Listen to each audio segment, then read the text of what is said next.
Is your Subaru Crosstrek constantly dropping your Apple CarPlay connection?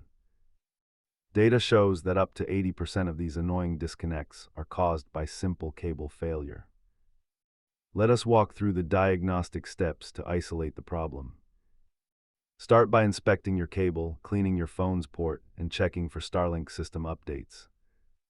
Cheap cables and loose center console ports are the most frequent hardware culprits. Sometimes your iPhone needs to repair. Try forgetting the vehicle in your Bluetooth settings.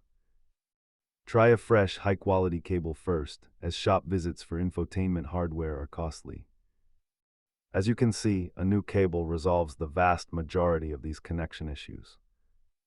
If problems persist, a hard reset of the head unit can often clear out corrupted connection protocols. Keep a basic toolkit in your glove box to address these connectivity gremlins when you are on the road.